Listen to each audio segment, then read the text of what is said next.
Hey guys, so I'm reading reports out of the Idaho Statesman about somebody potentially hearing screams the early morning hours of November 13th, presuming that they were around the same times that the murders were taking place. Was it screams or was it partying that this person may or may not have heard? Here is the information that I just seen.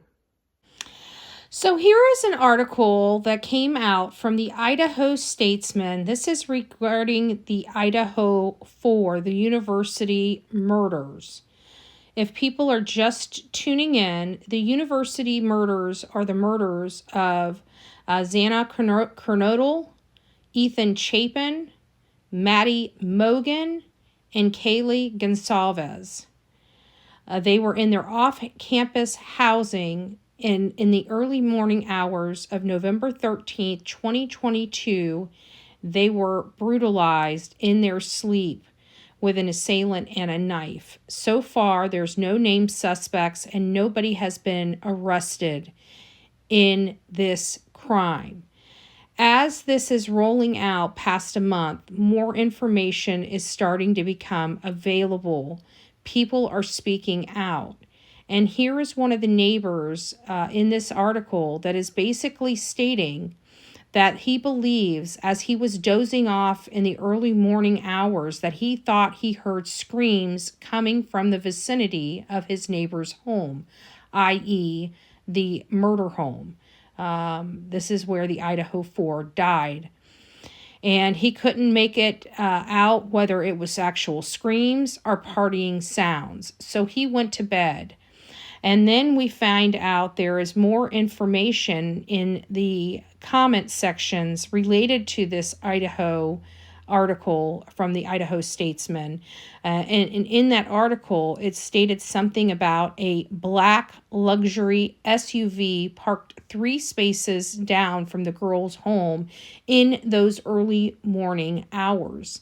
And it makes me wonder, did this man or woman actually see these things or just hear them? It does imply that somebody saw a black luxury SUV. And what does a luxury SUV mean? Does that mean a BMW? Does that mean a Lexus? Is that a Cadillac? You know, these all have different body styles to them. I am just curious about that. And there's the article right there at the Idaho Statesman related to why this is even being talked about. It's because these screams. We also heard in an earlier article that there was the front door was open between 8:30 in the morning and 9 a.m. in the morning. What does that mean?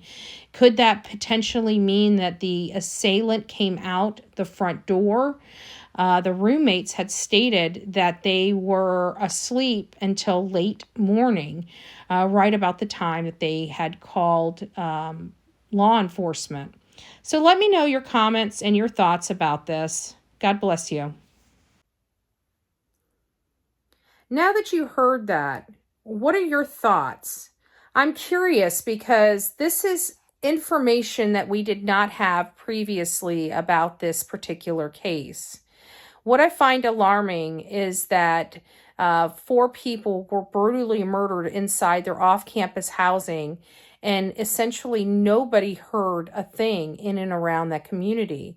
Even 2 of the roommates inside the home that were untouched and survived this attack were basically stated that they didn't hear anything. We've heard from other roommates that lived in that home prior to this class being there, and they also said that, you know, being down at those bottom rooms, it was virtually, you virtually didn't hear a thing unless it was possible that one of the windows were open at a certain time and things of that nature. But for the most part, you could not hear a thing.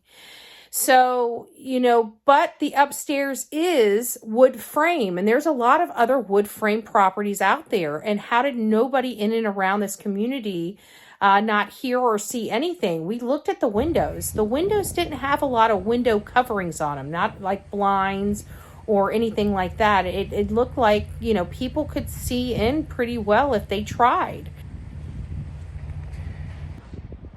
Hey guys, so I'm here now, right up there where that FedEx truck is. You can see the yellow crime scene tape. See it? That's the front of the girls' home where 4 people were killed: Ethan, Maddie, Zaina, and Kaylee. And so we're right here at the intersection. This is the only way to get up there. It's a dead end. After there, you go right around the corner to the parking lot, and there's the 2 buildings behind or next to their house, and you can see their house right there. This is the Sigma Chi, the back of the Sigma Chi fraternity house. There's their house right there. There's the fraternity house. You can actually see into the windows on the other side on the road where the front of this fraternity is.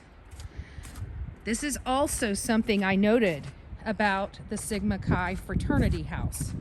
It is the largest fraternity house on that road. There is a fraternity row or sorority row, depending on how you want to look at it, and it has a whole bunch. Like that's one right there, this is one right here, this is one over here, this is one over here, this is one back there. This is the largest. I found that odd. What does that mean?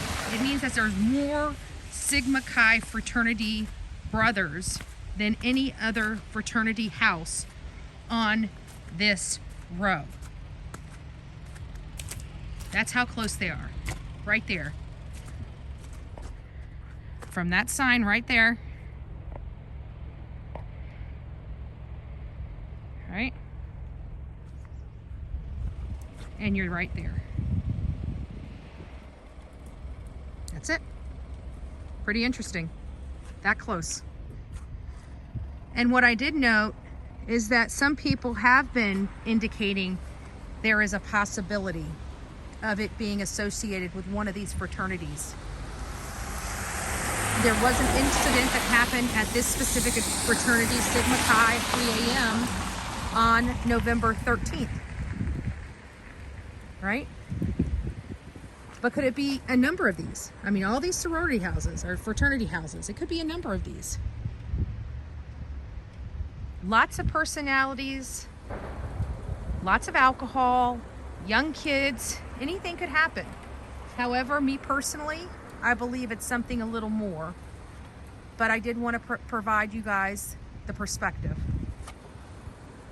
You know, whether or not you think that these screams were them being killed, or if you think it was something else. Again, let me know your comments. Don't forget to like, share, and subscribe to the Bullhorn Betty channel. We have been following this case.